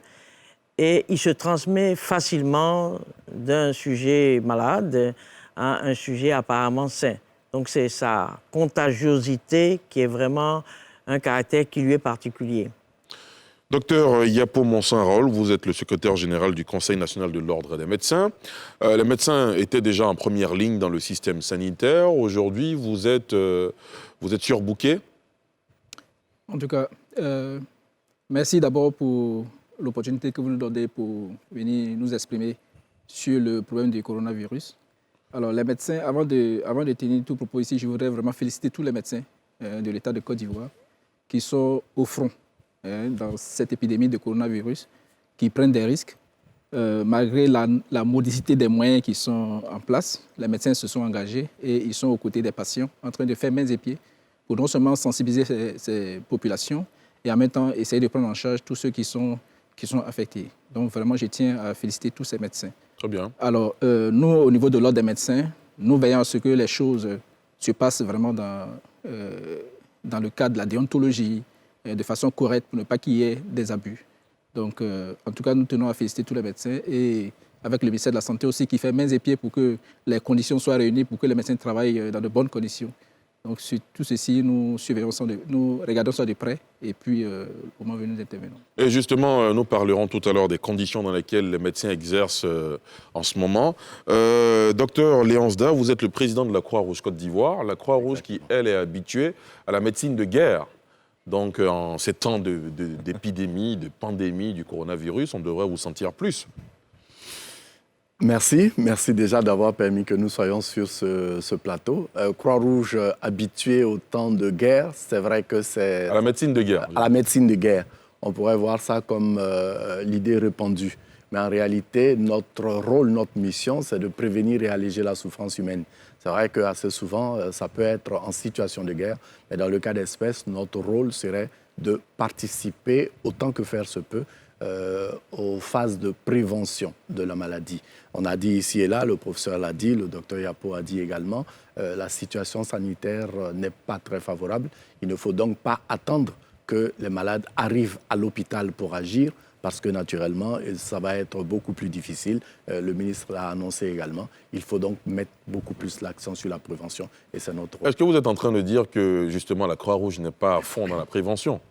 Ah si, au contraire, je suis en train de dire que la Croix-Rouge est consciente qu'à ce stade-là, le gros du travail, c'est la prévention. Et donc, la Croix-Rouge prend la chose à bras-le-corps pour que justement la prévention se fasse au maximum. Antoine Saleh Tiemoko, de grands professionnels de santé que nous avons l'honneur d'avoir sur notre plateau ce soir. Oui, tout à fait. Moi, la question que je voulais poser, on a l'occasion et la chance d'avoir professeur Dosso sur le plateau. Les chiffres qui sont donnés au quotidien en ce qui concerne le nombre de personnes dont les cas sont confirmés, est-ce que ce sont des chiffres différés? Parce que je me suis laissé dire, on n'est pas forcément spécialiste, mais on s'informe comme tout le monde, que les informations qui sont données par le ministère, il y a des décalages de jours. Quel est le délai dans lequel le résultat est disponible quand quelqu'un a été testé? Est-ce que quand on dit ce soir, par exemple, on a 4 nouveaux cas, est-ce que ce n'est pas des cas qui ont été testés il y a 5 jours, 6 jours? Est-ce que c'est des cas qui sont faits vraiment dans le temps, dans un temps très limite? Merci beaucoup, c'est une bonne question. Je pense que c'est une préoccupation de tout le monde. D'abord, je voudrais dire, avant peut-être de répondre à votre question, que les différentes épidémies que nous avons connues, donc je le disais tout à l'heure, la grippe aviaire, la dengue, les fièvres hémorragiques virales, ont fait qu'on a énormément renforcé le plateau technique de l'Institut Pasteur de Côte d'Ivoire. Ça, c'est une réalité, grâce aux apports du gouvernement, mais aussi grâce aux apports des partenaires. Donc nous avons un potentiel technologique, un parc, comme on dit, technologique important au niveau de l'Institut Pasteur. Qui se rapproche des normes internationales? Oui, tout à fait. C'est complètement des automates, des appareils qui sont aux normes internationales et les locaux aussi sont aux normes internationales. Donc actuellement, l'Institut Pasteur a une capacité de 2500 tests par jour. D'accord. Donc on a une large capacité de tests. Donc actuellement, on a à peu près 180-200 tests par jour.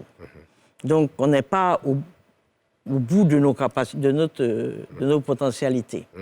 Alors, comment ça se passe?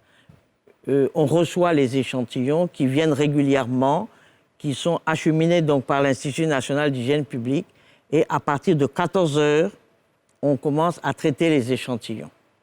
Tous les jours, on traite les échantillons. Nous avons mis plusieurs équipes en rotation qui travaillent 24 heures sur 24, 7 jours sur 7, d'ailleurs, depuis 3 mois maintenant.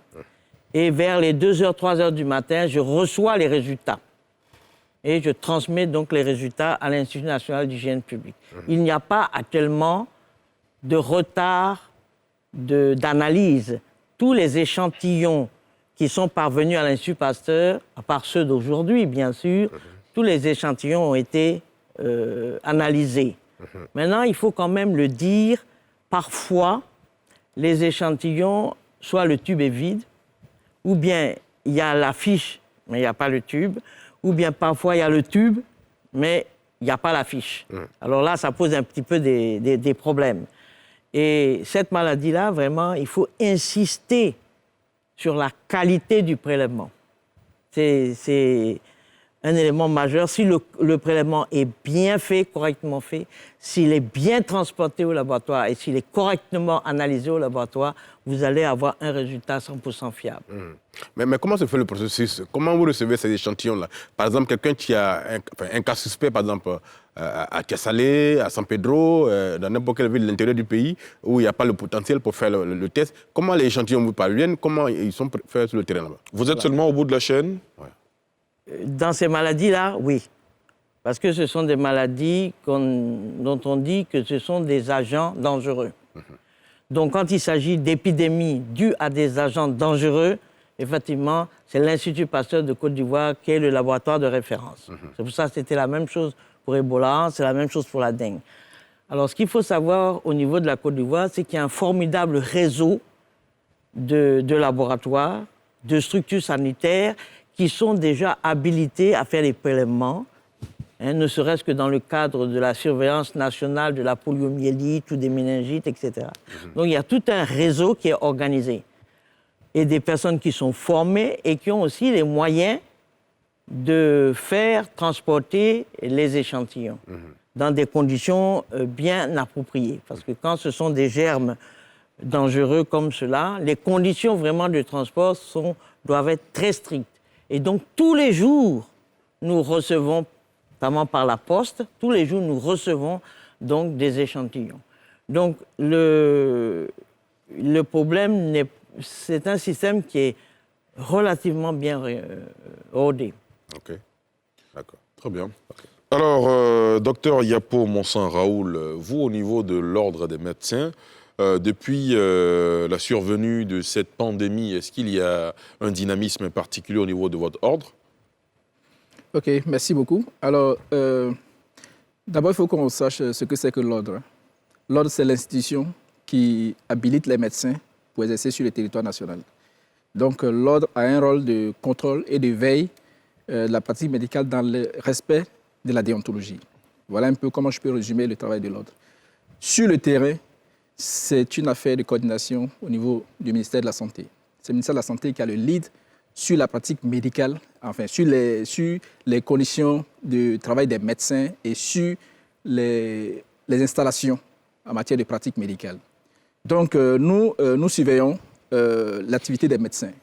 S'il se trouve que dans la gestion de cette épidémie, des médecins se comportent de façon inappropriée, l'ordre peut les interpeller. Que dites-vous de ces médecins qui ont voulu faire une grève en plein cœur de cette pandémie? Bon, alors ça, il aurait fallu inviter peut-être le responsable. Non, oui, bien sûr qu'on va finir par les inviter, mais vous, en tant que secrétaire général de l'ordre, c'est quoi votre point de vue? J'ai écouté un peu les raisons qu'ils ont évoquées pour vouloir faire cette grève. Et parmi les raisons, les éléments qu'ils ont évoqués, c'est surtout des questions de sécurité. Parce qu'ils ont mis en exergue le fait qu'ils travaillent, ils sont en première ligne, mais ils n'ont pas suffisamment de matériel de protection. Mais je pense que tout le monde peut aller dans ce sens. Bon, les autres considérations qui sont l'intéressement et tout ça, je pense que ça, c'est des additifs. Vous savez, c'est un syndicat qui a lancé un mot de grève. Quand il y a une occasion de grève, souvent, on émet tout. Mais là, je pense que pour les questions de sécurité qui ont été évoquées pour le cas de coronavirus, je pense que ça méritait quand même qu'on y accorde un peu d'attention. Parce que ce sont des médecins, ce sont des personnes qui vont travailler dans des conditions difficiles et sur un virus dont on ne maîtrise pas encore tous les aspects. Donc, ils ont réclamé du matériel de travail. Je pense que ça a été... il y a eu une suite favorable à cela, parce que j'ai vu qu'il y a eu beaucoup de matériel qui ont été déployés ces temps-ci. Et c'est vraiment... je pense que... Est-ce que ce n'est pas une pression dont on pouvait se passer? Oui, dans cette crise, je pense qu'effectivement, je pense comme vous. Hein, je pense comme vous. Non, moi, je ne pense pas. Moi, je pose la question. Oui, mais je pense qu'on pouvait se passer de cette pression parce que, en fait, tout le monde vit le stress. Tout le monde vit la situation. On sait que c'est une situation qui est grave et qu'on ne peut pas permettre aux gens d'aller au front sans les armes. Donc, revendiquer ça dans le cadre d'une nation syndicale, je pense que ça a été un peu... mal goupillé. C'est ce que j'allais dire. J'allais poser la question à Dr Yapo. D'un point de vue sécuritaire, ils avaient le droit de réclamer plus de sécurité pour faire leur travail. Ouais. Mais est-ce que d'un point de vue éthique, c'était acceptable que dans le contexte actuel, des médecins programment 72 heures de grève? Au point de vue éthique, dans un contexte où on parle de guerre sanitaire, est-ce que c'était le moment de réclamer des révalorisations salariales, cela, dans ce contexte actuel? Moi, j'ai suivi un documentaire il n'y a pas quelques jours aux États-Unis où les médecins sont obligés de s'habiller dans les sachets poubelles. C'est cela. Voilà. Mais ils posent pas de... Ils font d'abord le boulot. C'est ça. Ils peuvent faire protester, mais faire grève, est-ce que l'ordre ne peut pas réagir à ce niveau-là? Non.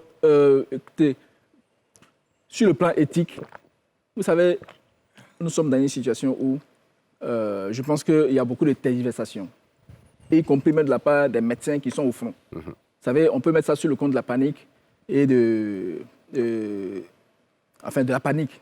Moi, je vois ça comme ça.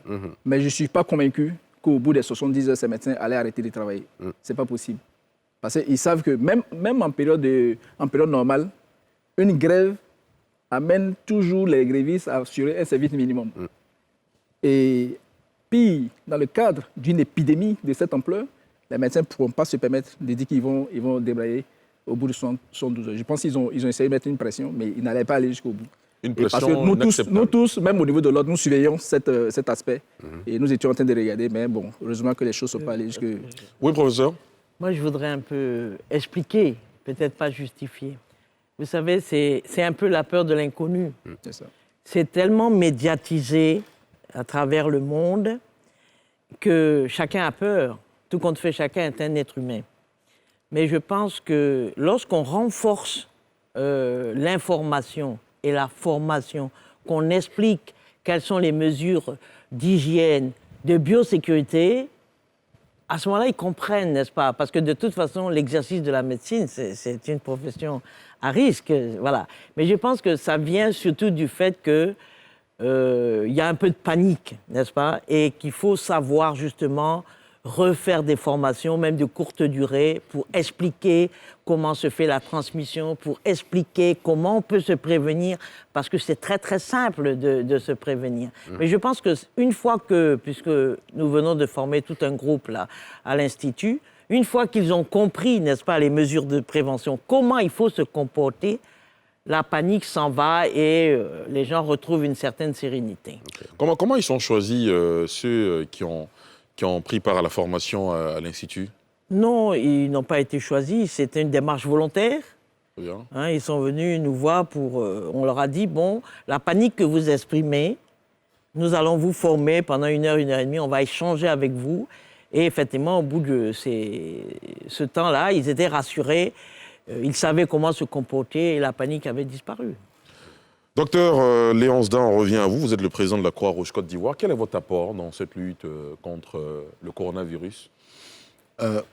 Pour faire simple, je vais dire que l'apport, c'est surtout la prévention. Nous avons eu, dès les premiers moments en février, nous avons été appelés par le ministère de la Santé, qui est notre ministère de tutelle, et avons été, on va dire, admis dans la plateforme de veille sanitaire liée au coronavirus. Et à la Croix-Rouge a été confié le volet information et sensibilisation. Donc la charge que nous avons reçue, c'est l'information et sensibilisation. Et c'est à ça que pratiquement depuis 2 mois, nous nous attelons. Bien sûr, par moment, il y a ce qui peut être prévu et puis ce que peut être la réalité du terrain. Mais par moment, sachant que nous-mêmes sommes des acteurs de la santé publique, il nous arrive, en fonction de la réalité du terrain, d'aller un peu plus que la charge qui nous est dévolue, pas par excès de zèle, mais par appréciation, comme je l'ai dit, de cette réalité du terrain. Mais d'une façon générale, nous restons dans le canevas du cahier de charges qui nous est imparti. Professeur Mireille Dosso, tout à l'heure, vous parliez de panique. Voilà une maladie qu'on a découverte dans le monde entier en décembre dernier, en Chine, notamment avec pour épicentre Wuhan. Il y a eu sur les médias du monde entier un matraquage au point où finalement tout le monde a peur du coronavirus. Vous dites que vous avez la charge de la sensibilisation et de l'information en Côte d'Ivoire. Est-ce que justement à ce niveau-là, il n'y a pas un dynamisme qu'on doit renforcer? Parce que quand on dit coronavirus dans la tête, dans la mémoire collective, ça sonne la mort, ça sonne la peur. Est-ce que justement on ne doit pas apporter des messages pour dire on peut porter cette maladie, ne pas en mourir, on peut faire cette maladie et puis s'en sortir? J'estime qu'il n'y a pas suffisamment de messages positifs autour de cette maladie. Je pense que le plus important dans le message, ce n'est pas tant porter la maladie, ne pas en mourir, c'est surtout éviter d'avoir la maladie. Absolument. C'est éviter d'avoir la maladie. La sensibilisation devra porter sur les mesures qui évitent que nous ayons cette maladie. Qui plus est, c'est vrai que c'est l'inconnu, mais en réalité, c'est une maladie qui, on va dire, relativement facile à prévenir et à éviter, pour peu que nous ayons un minimum, j'allais dire, de sagesse, d'obéissance et de rigueur dans ce qui nous est demandé de faire. On dit quelquefois, il faut être simplement, permettez-moi le terme, bête et poli. Obéir. Obéir, tout simplement. Exécuter. Donc, faire ce qu'on demande de faire, et puis les choses devront aller normalement. Les professionnels de la santé connaissent le virus, savent à quoi le virus est sensible, quels sont les moyens d'éviter le virus. Et c'est tout là le sens de la sensibilisation. Toute la sensibilisation tourne autour de ça. Le professeur l'a dit tout à l'heure, aller dans l'inconnu n'est pas très évident. Il y a une psychose qui est liée au fait justement que de nombreuses personnes, même des médecins, n'étaient pas très au fait de ce virus-là particulièrement, quand bien même que les virus à couronne ont été étudiés au niveau livresque. Mais la réalité, avec l'hypermédiatisation qui est faite, entraîne un minimum de psychose. Il faut déjà rassurer. Si les professionnels de la santé ont besoin d'être rassurés, la population, j'allais dire ordinaire, elle aussi, a encore plus besoin d'être rassurée. Qui plus est, nous vivons dans une société où les ragots ont beaucoup de place et avant même que le virus arrive chez nous, l'opinion publique a été dévancée par beaucoup d'informations fausses qui visaient plutôt à banaliser le virus qu'à le prendre au sérieux et à prévenir véritablement un certain nombre d'attitudes. Il est dit que c'est par la contradiction qu'on se construit. Le virus a commencé ailleurs, il a commencé à faire des ravages ailleurs. Nous devions, au contraire, être plus avertis, vu que ça s'est passé chez d'autres personnes avant d'arriver chez nous. Non, malheureusement, de nombreuses personnes avaient tendance à banaliser, à botter en touche ce que peut être la situation du virus. Et la sensibilisation, comme je l'ai dit, devrait véritablement être l'élément clé pour éviter que ce virus arrive chez nous, qu'il continue de faire des ravages. Il est là, il faut maintenant éviter qu'il aille plus loin. C'est cela. Professeur, en 3 semaines, on est passé de 0 à plus de 200 cas. Est-ce que vous avez l'impression justement que ces mesures, cette batterie de mesures sanitaires annoncées au plus haut niveau de l'État, est-ce que vous avez l'impression, vous, en tant que directrice générale de l'Institut Pasteur, que ces mesures-là sont respectées aujourd'hui? On va bientôt atteindre le pic? Oui, ça, je ne sais pas si on va bientôt atteindre le pic, hein, je n'en sais rien. Mais cette maladie, elle est récente. Hein. C'est depuis fin novembre, début décembre 2019. Et il faut quand même, je dirais, un peu raison garder, parce que grâce à, je dirais, les défis de la science qui ont été relevés, dès le mois de janvier, nous avions les protocoles, n'est-ce pas, pour pouvoir faire le diagnostic. Ça, c'est excessivement rare, ça. C'est vraiment une particularité. Nous avons eu très rapidement les protocoles techniques.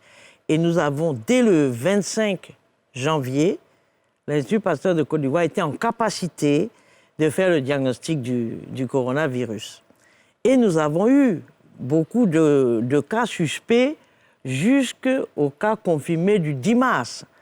Mais si on regarde de 10 mars jusqu'à maintenant, ça fait combien de jours? 3 semaines environ. Ça fait 3 semaines, vous voyez, mais tout le monde a l'impression que ça fait très longtemps. Mais ça fait 3 semaines, n'est-ce pas?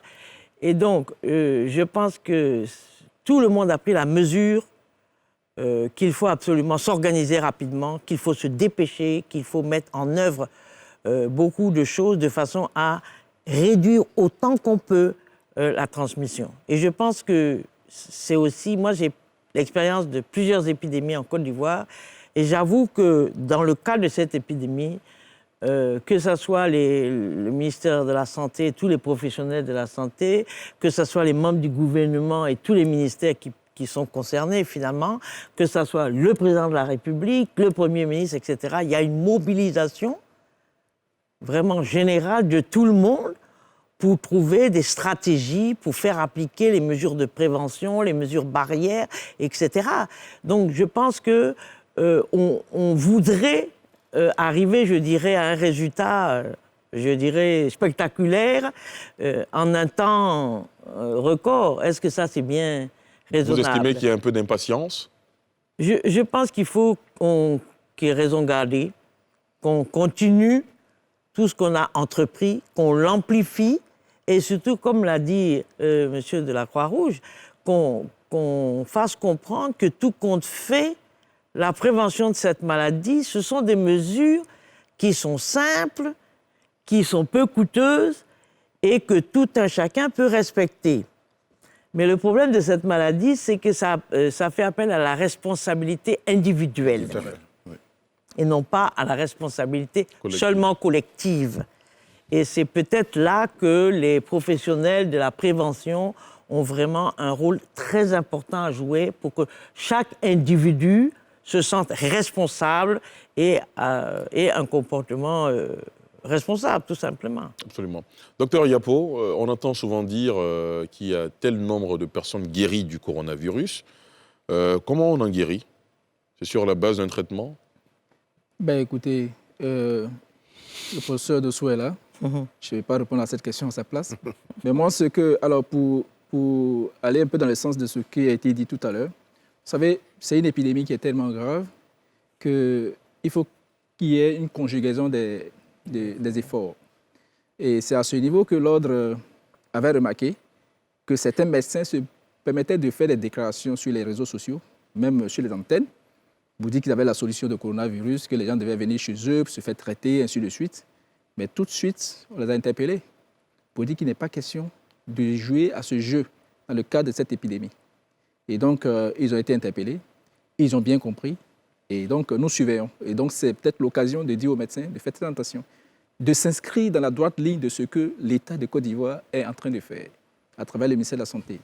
Parce que l'Ordre des médecins même a fait des propositions, mais qu'il ne les a pas communiquées, les a transmis là où il faut. Vous savez, parce que c'est une épidémie qui est générale et pour laquelle il ne faut pas avoir des actions divergentes. Les médecins, quand ils font quelque chose, tout le monde, tous ils pensent que comme les médecins font, c'est que c'est bon. Donc c'est l'occasion pour eux de fondre toutes les actions au sein des structures qui ont été mises en place, mais ne pas faire de la cacophonie. Voilà. Et tous ceux qui vont jouer à ce jeu seront interpellés par l'ordre. Et s'il le faut, ils seront vraiment sanctionnés. Très bien. Voilà. Professeur Mireille Dosso, comment on guérit du coronavirus? En Côte d'Ivoire, on nous annonce près de 15 personnes guéries déjà. Oui. Ces personnes ont bénéficié d'un traitement dont on n'a pas parlé, peut-être, d'une panacée miracle cachée quelque part. Il faut quand même dire qu'il n'y a pas de traitement particulier contre les maladies dues à des virus. C'est une particularité. Il y a des médicaments comme les antibiotiques contre les bactéries, il y a des médicaments contre les parasites, il y a des médicaments contre les champignons, mais il n'y a pas vraiment de médicaments qui vous débarrassent, si on peut dire ça comme ça, d'un virus qui vous a contaminé. Alors, dans la plupart de ces maladies, notamment, je dirais, respiratoires, il y a une évolution. Vous contaminez, vous commencez à développer la maladie, vous faites la phase d'état de la maladie et puis vous guérissez de la maladie. C'est un processus logique d'une infection virale, notamment pulmonaire. Et puis, il y a des personnes qui ont ce qu'on appelle des comorbidités, c'est-à-dire qui ont d'autres pathologies.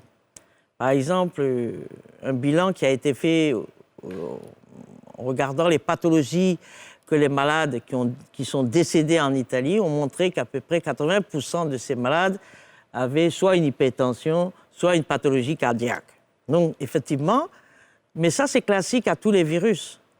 Quand vous avez un facteur, une autre pathologie, le virus, si vous le contractez, il va aggraver et vous pouvez avoir une issue, disons, un décès.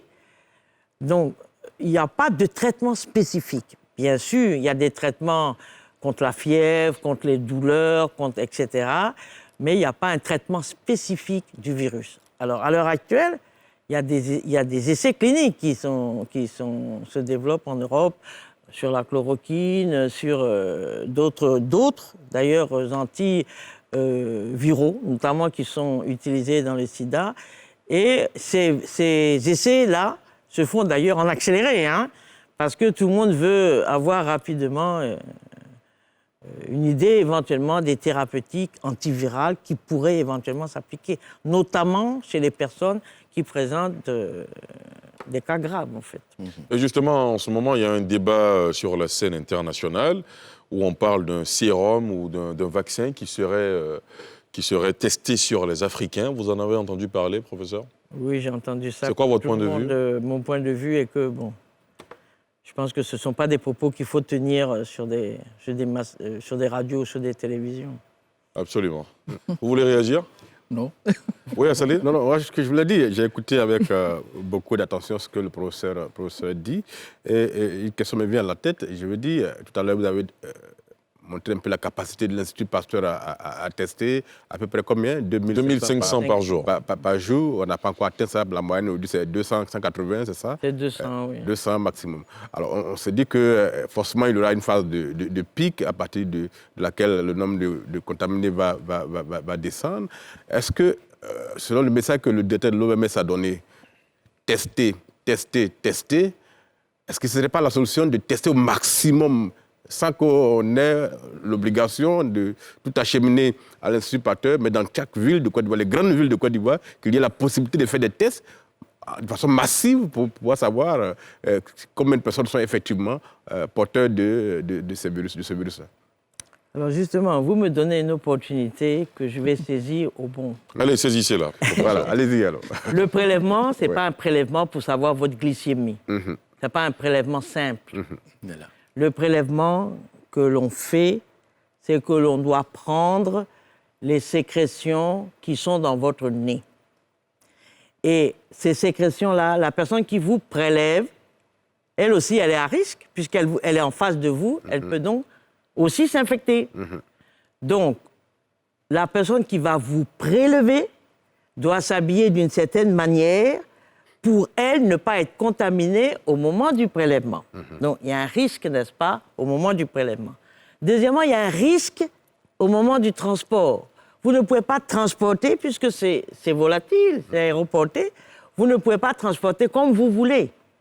On transporte ça dans des containers particuliers, etc. Et arriver à l'Institut Pasteur aussi, c'est encore tout un protocole de décontamination, ceci, cela. Donc, la particularité des virus qui sont transmis par voie respiratoire, c'est qu'ils peuvent contaminer celui qui va prélever, ils peuvent contaminer celui qui transporte, ils peuvent contaminer celui qui analyse au laboratoire, il peut contaminer les soignants, n'est-ce pas? Donc, tous les professionnels de la santé peuvent être contaminés. Résultat, vous devez appliquer des mesures, des équipements de protection qui vous protègent complètement. Parce que si les professionnels de santé, et vous savez que les masses médias relatent, n'est-ce pas, des décès ou des contaminations de médecins, d'infirmiers, etc. Il ne faut pas que le personnel de santé se contamine. D'abord pour lui-même, ça c'est évident. Mais aussi, s'ils se contaminent, ils vont être un foyer, ils vont contaminer d'autres. Donc, il y a des précautions vraiment, et j'insiste, à chaque fois qu'on me donne la parole, pour expliquer que le prélèvement doit être fait dans certaines conditions bien prescrites, le transport aussi et le traitement au laboratoire encore plus, parce que là, on reçoit beaucoup d'échantillons. Ce n'est pas un prélèvement anodin. Tout à fait. Ça, c'est la première chose. La deuxième chose, c'est que c'est un prélèvement dans votre nez, parce que le virus se multiplie dans votre nez, et que c'est à partir de ça que vous pouvez contaminer les autres. Maintenant, on peut trouver des anticorps dans votre sang, etc. Mais dans la phase où nous sommes, on veut rompre la chaîne de transmission. Tout à fait. Donc, il faut que les personnes qui sont susceptibles d'avoir une multiplication dans le nez soient, je dirais, diagnostiquées dans des conditions, j'insiste, dans des conditions de biosécurité qui sont connues et qui sont prescrits par l'Organisation mondiale de la santé. C'est un germe, c'est un agent qui se transmet facilement et qui explique sa diffusion. Donc, si on veut rompre la chaîne de transmission, il faut vraiment respecter les règles. J'insiste beaucoup parce que j'ai cru comprendre souvent que les gens pensent que c'est une prise de sang. Alors, justement, professeur, vous insistez sur le fait que le prélèvement se fasse dans les conditions, du prélèvement jusqu'au transport. Est-ce qu'aujourd'hui, en dehors de l'Institut Pasteur, on a des infrastructures justement qui permettent d'accueillir ce genre de tests? Oui, nous avons travaillé d'ailleurs aujourd'hui pour voir comment on va avoir d'autres centres. Donc, on a notamment retenu au niveau de la ville d'Abidjan le laboratoire du CEDRES à Treichville, le laboratoire du Rétroci aussi à Treichville, parce qu'effectivement, ils ont les conditions idoines de biosécurité. on se connaît, on sait leur dispositif et on n'a pas de soucis. Au niveau de l'intérieur du pays, le CHU de Bouaké a également les conditions idoines de biosécurité. Donc, les techniques de référence que tout le monde a entendues, qui sont les techniques de PCR, sont possibles d'être exécutées dans ces laboratoires. Et donc, actuellement, nous sommes en train d'identifier quels peuvent être les tests qu'on va acheter, n'est-ce pas, pour pouvoir réaliser ces tests de référence dans ces 4 laboratoires. Maintenant, au niveau du réseau des laboratoires régionaux, il y a d'autres dispositifs qui ont été mis en place pour le dépistage de la tuberculose.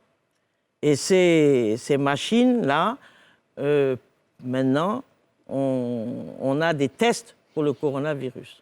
Donc, on pense utiliser certains de ces centres dotés de ces machines-là, à condition qu'on ait renforcé, bien sûr, qu'on soit sûr des mesures de biosécurité.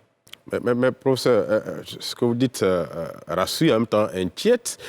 Si on ne le souhaite pas, nous sommes aujourd'hui à 200 cas à peu près confirmés, s'il y a une explosion, si on atteint 1000, 2000, 6000 personnes qui ont des cas suspects, comment on fera le test? Parce que vous avez cité des laboratoires de référence, l'Institut Pasteur. Si toute la Côte d'Ivoire, dans plusieurs entités, il y a des personnes qui sont suspectées d'avoir cette maladie, comment on fait pour que les tests se fassent et qu'on puisse rapidement les prendre en charge? Oui, mais il y a d'autres tests, puisque c'est là-bas que vous voulez m'envoyer.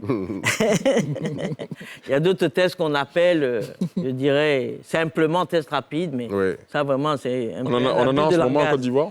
Est-ce qu'on en a ici? En fait, les tests rapides, c'est maintenant qu'ils sortent sur le marché. Oui, c'est cela. C'est très récent. Hein? Donc aujourd'hui, on a analysé un certain nombre de propositions, n'est-ce pas? Et on a dégagé un certain nombre de pistes, n'est-ce pas, qu'on va proposer au gouvernement. Mais que ce soit les tests dits rapides, comme vous dites là, ou bien le test de référence comme la RT-PCR, c'est les mêmes conditions de biosécurité. C'est ça. Et nous, en tant que laboratoire de référence, nous avons la responsabilité de faire en sorte que ceux qui vont travailler sur les échantillons, il ne faut pas de contamination. Ça, c'est vraiment, j'insiste, parce que je ne veux pas porter cette responsabilité de foyers secondaires liés à des contaminations dans les laboratoires. Okay. Alors, faut-il s'attendre à un traitement imminent contre le Covid-19 ?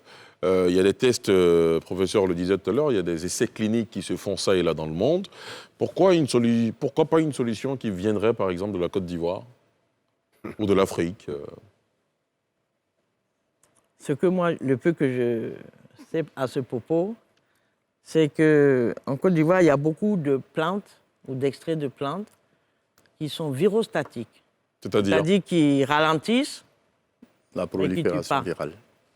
Et ça, c'est quelque chose qui est connu. Pour l'instant, il y a un souci d'avoir des molécules qui détruisent les virus. C'est quoi votre avis sur l'approche du professeur Raoult de Marseille qui lui met en avant le traitement sur fond de chloroquine? La chloroquine, c'est un médicament qu'on a tous pris beaucoup. Oui. C'est un médicament qui est connu. Il a des propriétés au niveau de la multiplication du virus dans la cellule. Ce sont ces propriétés-là il veut utiliser, n'est-ce pas, pour diminuer la quantité de virus dans l'organisme.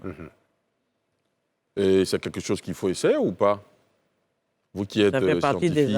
Ça fait partie d'un arsenal thérapeutique qui peut être utilisé. Oui. D'accord. L'Institut Pasteur de Côte d'Ivoire ne réfléchit pas à un traitement, ne veut pas proposer quelque chose? Nous, on est seulement sur les microbes. Sur les microbes, très bien. Que dites-vous de ceux d'ailleurs qui pensent que ce microbe de Covid-19, là, il ressemble à de l'invention humaine? Vous ne pouvez pas empêcher les gens de dire ça. Mais les coronavirus, c'est une vieille famille qui est connue, qui circule dans toute la faune sauvage. Hein. Vous avez des coronavirus. Maintenant, eux aussi, pour survivre, ils ont des mécanismes qui leur permettent d'échanger et puis de devenir agressifs. C'est le cas de celui-là. Très bien. Docteur Léonce, vous qui avez en charge la sensibilisation à l'information liée à cette pandémie, est-ce que vous avez un calendrier d'action, notamment sur l'ensemble du territoire, histoire d'attirer l'attention des gens sur ceux encore qui sont sceptiques ou qui ne croient pas du tout à l'existence de cette maladie? Oui, un calendrier d'action, c'est sûr, ça existe et ça a même commencé. Et ça a commencé depuis assez longtemps. C'est-à-dire que la prévention, c'est la première étape, c'est le commencement. Est-ce que vous réalisez qu'à l'intérieur du pays, dans certaines contrées de la Côte d'Ivoire, il y en a qui ne savent pas que le corona existe? Tu n'y crois pas? Qui n'y croient pas, peut-être, voilà. Mais qui ne savent pas, voilà. Ça m'étonnerait. Ça m'étonnerait parce que nous, Croix-Rouge, avons un certain nombre de branches locales à travers le pays. La Croix-Rouge est une... Et vous sillonnez comme ça Oui, et nous sillonnons. C'est une donc, association de secours volontaires, auxiliaires des pouvoirs publics, qui se déploie sur l'étendue du territoire à travers un certain nombre de branches locales que nous appelons des comités locaux. En Côte d'Ivoire, il y en a 85.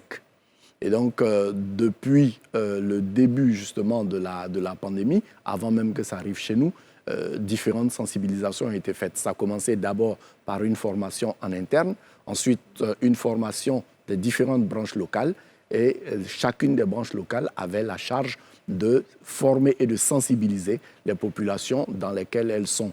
La composition d'une branche locale, c'est la représentation miniaturisée de la société de la communauté dans laquelle elle vit. C'est-à-dire que c'est le frère de chacun des membres de la communauté qui appartient à la Croix-Rouge et qui revient donc porter l'information. Et c'est une activité qui a commencé il y a très longtemps. C'est vrai que nous sommes très peu médiatisés. Notre but n'est pas tant d'être au premier plan, mais c'est surtout d'apporter le secours, c'est de préserver la santé et la vie et d'aider à garder la dignité humaine.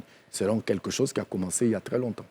Oui, je voulais aller dans le sens de docteur Da, pour dire que la sensibilisation, docteur Dosso l'a dit aussi, cette affaire est d'abord une question de responsabilité individuelle et il faut que le pouvoir public, tous les acteurs de la chaîne sanitaire insistent sur les mesures qui ont été annoncées et leur respect. Vous voyez, moi, je suis au-delà de ma qualité de journaliste, je suis élu local, je suis maire d'une commune.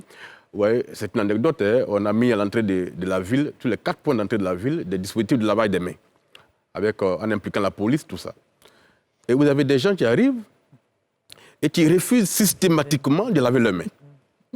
Hier, il y a même un cas comme ça d'un monsieur qui est venu avec le tricycle là, chargé de bananes, qui est arrivé au point de contrôle et qui a systématiquement refusé de laver la main et qui a abandonné sa moto et la banane parce qu'on lui a demandé de laver sa main.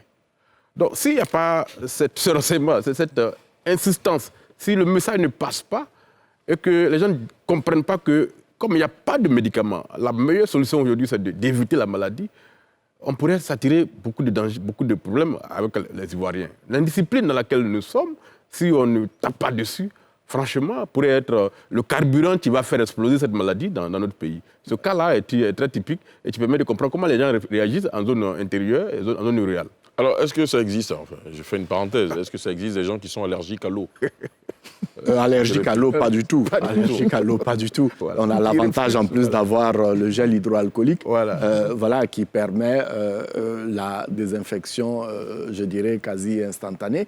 Mais il faut également savoir que l'utilisation du gel hydroalcoolique doit pouvoir être, je dirais, régulée pour ne pas se retrouver à se nettoyer les mains au gel hydroalcoolique 1000 fois dans la journée. Il y a certaines sensibilités de peau qui sont telles que l'utilisation répétée pourrait développer quelques allergies.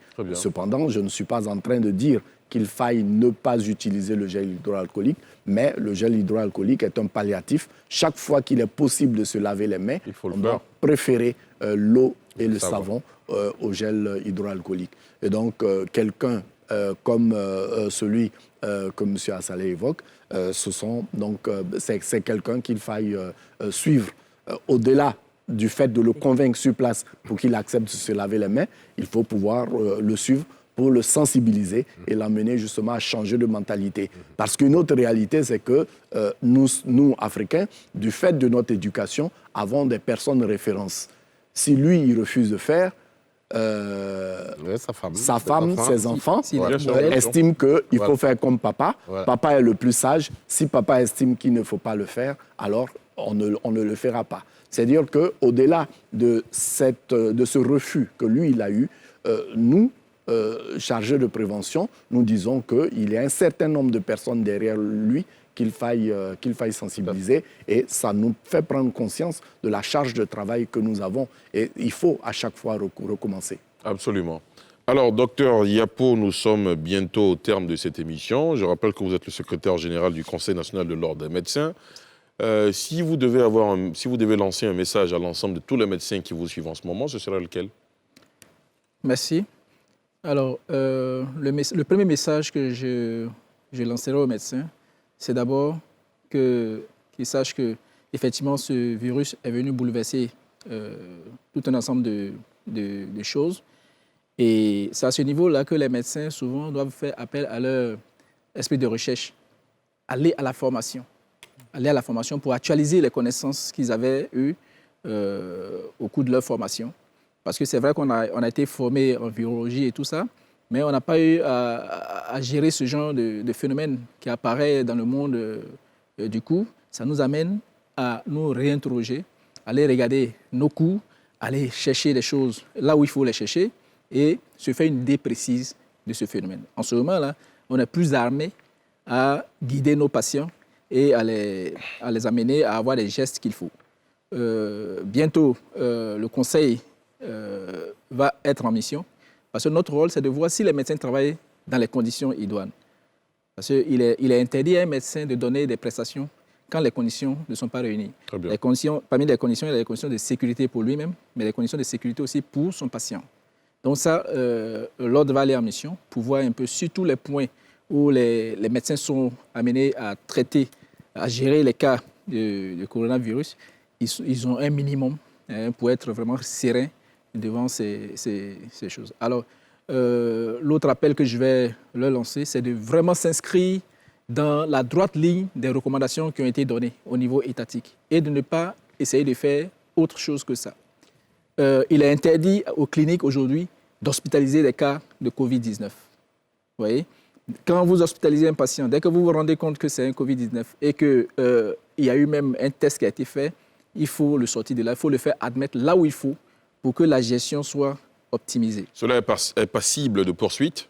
Bien sûr, puisque la déontologie, le médecin sait que dans l'exercice de sa profession, il est obligé de suivre les directives nationales, surtout quand il est question de santé publique. Très bien. Voilà, donc je tiens, vous avez dit que nous sommes à la fin. Oui. Je tiens vraiment à féliciter tous les médecins, voilà, tous les médecins vraiment qui sont au front, parce que j'imagine vraiment, je me mets à leur place pour voir, moi-même je suis au front aussi, pour voir vraiment dans quelles conditions on travaille. Quand vous avez un patient, il faut d'abord pouvoir l'approcher, l'interroger pour savoir si c'est un cas suspect, avant de prendre les mesures, et ainsi de suite. Aujourd'hui, on est tenté, dès qu'on reçoit un patient, de nous mettre en condition. Mais les conditions, c'est quoi? C'est porter des tenues et porter tout ce qui est comme matériel de barrière. Et bien, il n'y en a pas assez.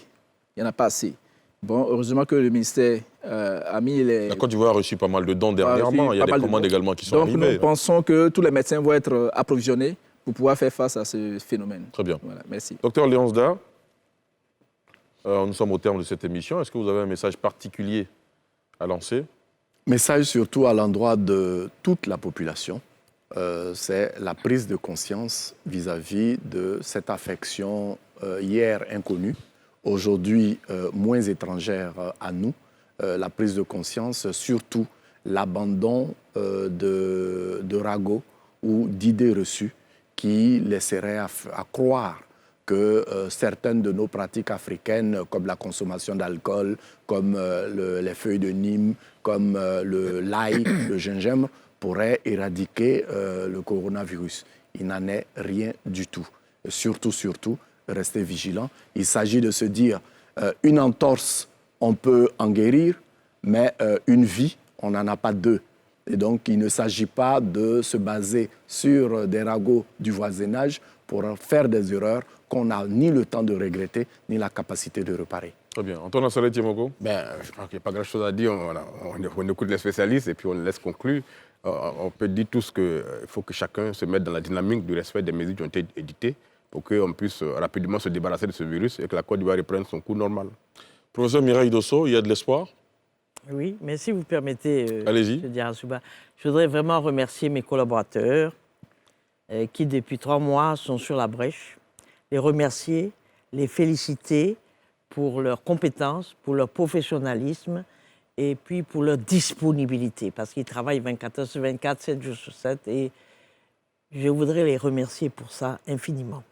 Ensuite, je voudrais aussi dire à la population qu'il faut avoir confiance dans les résultats du diagnostic, parce que les personnes qui font ces tests-là sont des personnes qui ont été formées, qui sont compétentes, qui sont des professionnels vraiment de laboratoire.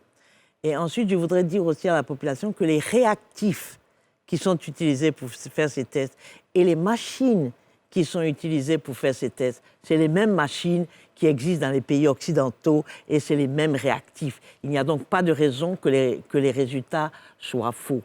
Et puis la dernière chose que je voudrais, ou l'avant-dernière chose, c'est vraiment l'accompagnement dont on bénéficie, n'est-ce pas, de la part des pouvoirs publics. Je voudrais les remercier. Et je voudrais aussi leur dire que malheureusement, il faut en faire beaucoup plus parce que la situation l'exige. Et les dernières choses que je voudrais dire, c'est à l'endroit de nous tous, parce que nous sommes la population. Il n'y a pas que les autres qui sont la population, que vraiment, il faut faire confiance aux mesures de prévention. Ebola, on a donné les mêmes mesures de prévention. La dengue, c'est les mêmes mesures de prévention. Le corona, c'est les mêmes mesures de prévention. Il faut que nous soyons des citoyens responsables. C'est important. Et si chacun est responsable, alors à ce moment-là, on pourra s'en sortir. On retiendra comme maître mot la responsabilité. Merci à vous de nous avoir suivis, chers téléspectateurs. C'est la fin de ce numéro de NCI 360. Rendez-vous dimanche prochain à 20h05 pour un autre numéro. Excellente soirée sur la nouvelle chaîne ivoirienne.